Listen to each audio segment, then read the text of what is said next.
Okay, let's do problem 2.7.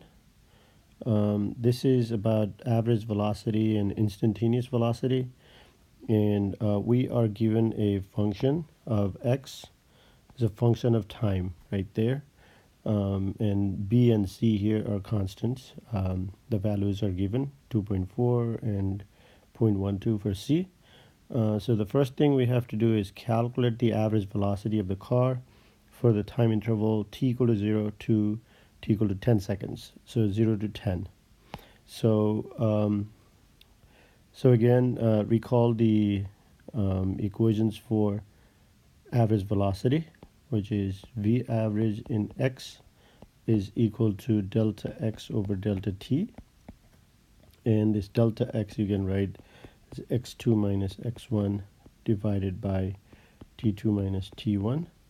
And x2 is the final position, final coordinate, and x1 is the initial coordinate. So initial is t equal to 0, final is t equal to 10. So you can just expand this as x at 10 seconds minus x at 0 seconds divided by 10 seconds. So that's the total time. T2 is 10, T1 is 0, so you get 10 seconds. So all you have to do is calculate what the coordinate would be for t equal to 10 seconds and for t equal to 0 seconds. So we're given this function, x t equal to bt squared minus c t cubed. So if you look at t equal to 0, when you put t equal to 0 there and 0 there, then the xt is 0. So I can write that x as at 0 seconds is equal to 0. And you can also calculate x at 10 seconds, so that's x2, final position, would be b, which is 2.4 meter per second squared times t squared, which is 100, right? That's 100 seconds squared because you're squaring the time, minus c, which is 0.12 meter per second cubed times t cubed. So that means 10 times 10 times 10. So 1,000 second cubed. You can see that the second cubed will cancel, second squared and second squared will cancel. So you're left with meters here and meters here. So that's the correct unit for the position. So x at 10 second comes out to be, this is 24 times 10, so 240 meters minus this is 120 meters. So overall this is 120 meters. So if you go back to this equation, the average velocity, so part A is v average in x is equal to basically this 120 meters. So that's x at 10 seconds minus 0 meters divided by 10 seconds. So 120 minus 0 is 120, so that gives you 12 meter per second.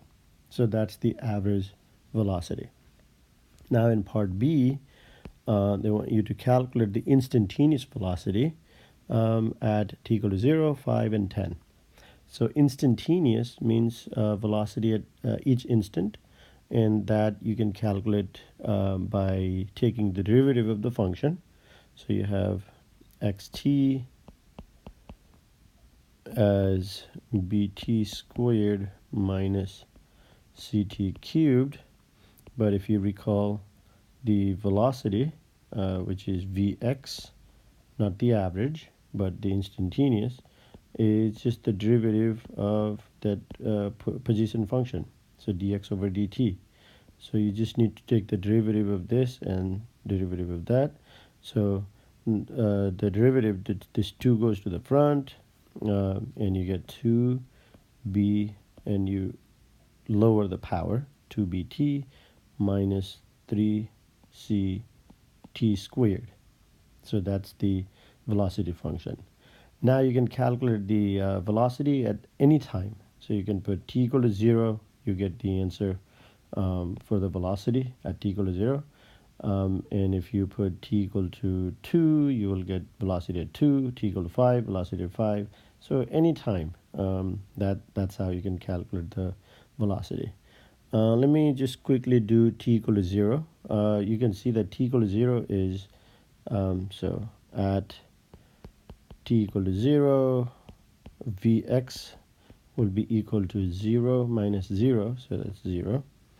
At t equal to 5 seconds, this Vx is equal to, just put 5 there and 5 squared there. So that means 2 times b, which is 2.4 meter per second squared, times t, which is 5 seconds, minus 3 times c, which is 0.12 meter per second cubed, times t squared, which is 25 seconds squared. 25 seconds squared. Okay, so if you put these numbers, you can calculate. So this is 5 times 2 is 10, times 2.4 is 24. So this gives you 24. Remember, this second, one of the seconds will cancel with this second, so you are left with meter per second. So 24 meter per second for this term, minus, when you do 25 times 3, 75, and 75 times 0.12. So you use the calculator. You're going to get 9 meter per second. So 24 minus 9 is 15. Yeah, 15 meter per second. So that's the answer.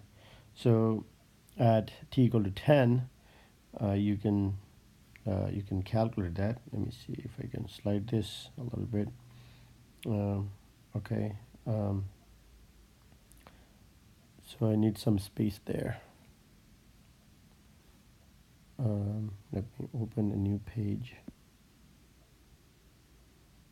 Plus is actually we already calculated. So when you look at this expression right there, we saw that velocity was 0 at t equal to 0. So we need to find at what other time t equal to 0, the velocity was 0, but at t equal to 5, the velocity was 15. So it was increasing in the beginning, but then it started to decrease. So again, my velocity function was Vx was 2bt minus 3ct squared. And if I put t equal to 10 seconds, I can calculate Vx at 10 seconds is equal to 2 times 2.4 meter per second squared times 10 seconds minus 3c, which is 0.12 meter per second cubed, times t squared, which is 100 second squared. And again, the cubed would cancel with this, and square would cancel with this second. So you get 24 times 20, so that's 48 meter per second, minus this is 36.36 times 100 gives you 36 meter per second, and you get 12 meter per second. So you can see that at 5 second the velocity was 15. At 10 second the velocity is 12. So the velocity is decreasing. In part C, they ask you to calculate exactly at what time the velocity will be 0. So t equal to what for Vx equal to 0. So if the velocity is 0, what would be the time? And one of the times will the velocity be 0. What you can do is you can just set the velocity equal to 0 from this expression, and then figure out exactly what time it is. So let's set Vx equal to 0. Okay. If you do that, you can set this equal to 2bt minus 3ct squared. And you can factor out t. So you have t there, and you can actually write this equal to 0 on the other side, right? So, and let's factor that out. So t 2b minus 3ct equal to 0. So when you solve this, one answer is t equal to 0, which is what we had before, but also this could also be 0. So 2b minus 3ct equal to 0. If you solve the t, it will be 2b divided by 3c. So basically this is 2 divided by 3. B is 2.4 meter per second squared divided by 0.12 meter per second cubed. So 2 of the seconds would cancel and you will be left with just 1 second. So that's multiplication. And if you use the calculator for this number, you're going to get t equal to 13.3 seconds. So you can see that the velocity was increasing in the beginning because the reason is that in the beginning this positive term was winning, and as time goes by, this square of the time overwhelms everything, and eventually this negative term will take over. So that's why you get decreasing velocity. And at 13.3 seconds, the velocity is 0. Beyond this, if you put t more than 13.3, it's going to be negative velocity. So it's going to go in the negative direction, okay? Or the magnitude of the velocity, it's in the negative, okay? So that's all. So this is how you calculate the average and instantaneous, okay? Right.